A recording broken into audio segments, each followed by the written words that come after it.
Hi అండి అందరికీ welcome back to my channel. నేను మీ సాయిలక్ష్మి. అందరూ ఎలా ఉన్నారు? బాగున్నారండి? నేనైతే చాలా బాగున్నాను. మీరు కూడా బాగుండాలని మనస్ఫూర్తిగా కోరుకుంటున్నాను. ఈరోజు వచ్చేసి శ్రావణ శుక్రవారం రెండో వారం అండి. ఈ వారం అయితే పిల్లల్ని స్కూల్కి పంపించేసాను అనమాట. ఫస్ట్ వీళ్ళు వెళ్ళిపోయిన తర్వాత ప్రశాంతంగా చేసుకుందామని నెమ్మదిగా చేసుకుంటున్నాను. ముందైతే అన్నీ రెడీ చేసుకున్నాను అనమాట. వెంటనే బొట్టు పెట్టలేదు, అందుకే వినాయకుడికి ముందే బొట్టు పెట్టేస్తే ఆయనకి ఆకలి ఎక్కువటండి. బొట్టు పెట్టేసి మనం లేట్ చేస్తే అది ఒక పాపమే కదా, అందుకని ముందే రెడీ బొట్టు పెట్టిన అనమాట. చేసుకునే ముందు ఇంకా దీపం వెలిగిస్తాననగా వినాయకుడికి బొట్టు పెడతాను, పసుపు వినాయకుడికి. ఈ రోజైతే ఇంకేం చేయలేదండి. ముందు ఎప్పుడులాగే మహానైవేద్యం పెట్టేసిన తర్వాత ఇప్పుడు ఓన్లీ పరమాన్నం, చనివిడి, వడపప్పు, పానకమే నైవేద్యం పెట్టుకుంటున్నాను. పూజ అంతా అయిపోయిన తర్వాత మిగతా పనులు చేసుకుందామని. ఇంకా మూడో వారం అయితే అన్ని రకాలు చేయొచ్చు అన్నట్టు. నాకు ప్రతి సంవత్సరం అలవాటండి. ఇలా 4 వారాలు చేసుకుంటాను మ్యాక్సిమం కుదిరినంత. కుదరకపోతే తప్ప మ్యాక్సిమం అయితే మానండి. పూజ అంతా అయిపోయింది, బాగా చేసుకున్నాను. తర్వాత అయితే ఈరోజు పెసరపప్పు నానబెట్టాను, పొట్టు పెసరపప్పు. మర్చిపోయానండి, మార్నింగ్ గుర్తొచ్చింది. వేళ శనగలు కూడా మర్చిపోయాను. నిన్న బయటికి వెళ్ళొచ్చాం కదా, ఈ ఎడావిడిలో శనగలు నానబెట్టలేదు, అమ్మవారికి ఇష్టం కదా, మర్చిపోయాను, గుర్తు రాలేదు. ఇప్పుడైతే పొట్టు పెసరపప్పు పొద్దున్నే నానబెట్టాను. అప్పటికప్పుడు రుబ్బేయడం వల్ల ఏంటో ఫస్ట్ రాలేదు, కొంచెం వరిపిండి కలిపిన తర్వాత బాగా వచ్చాయన్నమాట. ఇంక ఈరోజు టిఫిన్ మా వారికి నాకు కూడా పెసరట్లు వేశాను, తలో 2 వేశాను, సరిపోయాయి. తర్వాత వంట అయితే స్టార్ట్ చేసుకోవాలి. ఈరోజైతే చూడండి, కొంచెం ఎలా అంటే చెప్పిన మాట వినట్లేదనమాట. కొంచెం అటు ఇటుగా వచ్చినట్టు వస్తున్నాయి. వరిపిండి కలిపిన తర్వాత కొంచెం బాగా వస్తున్నాయి.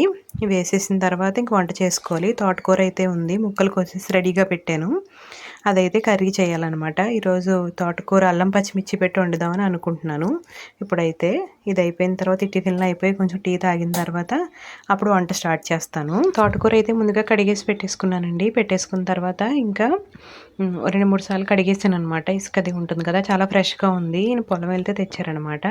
ఈరోజు అయితే ఇంక ఉల్లిపాయ అది వాడాం కదండి, అందుకని అల్లం పచ్చిమిర్చి పెట్టి వండుతున్నాను. లేదంటే ఉల్లిపాయ వెల్లుల్లిపాయలు అది వేసి వండితే చాలా బాగుంటుంది కర్రీ. ఇప్పుడైతే పోపు దినుసులు, మినపప్పు, ఆవాలు, జీలకర్ర, ఎండుమిరపకాయ, ఇంగువ వేగిన తర్వాత అల్లం పచ్చిమిర్చి మిక్సీ తిప్పేసుకుని అది వేసుకోవాలన్నమాట. అది వేగిన తర్వాత బాగా ఎర్రగా వేగాలి కొంచెం, అంటే పచ్చివాసన పోయేదాకాను. సరిగ్గా వేగకపోతే కూర బాగుండదు కదా.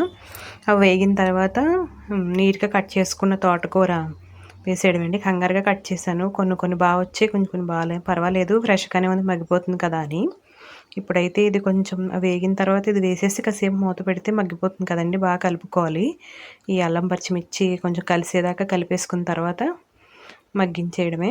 మగ్గిపోయిన తర్వాత ఇంత ఉప్పు, చింతపండు నీళ్ళు పోసుకోవాలి.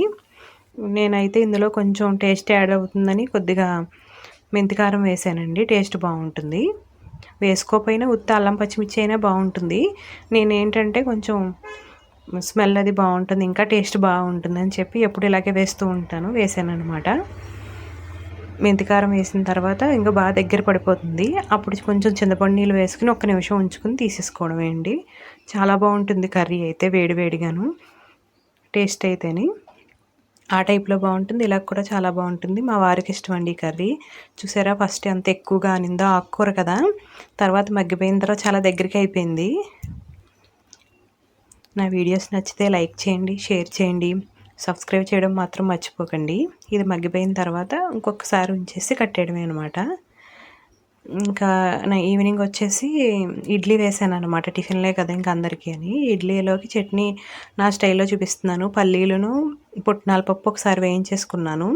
అందులోనే కొంచెం పచ్చిమిరపకాయలు, కొద్దిగా కరివేపాకు, కొత్తిమీర కూడా వేసేసుకుని మిక్సీ తిప్పేసుకున్నాను, చింతకాడ వేసి. తర్వాత పోపు పెట్టేసాను అనమాట. అంతే అండి. ఒక్కొక్కసారి ఒకలా చేస్తూ ఉంటాను, ఎక్కువైతే ఇలాగే చేస్తూ ఉంటాను. ఈరోజైతే చట్నీ ఇది. Thank you guys, bye.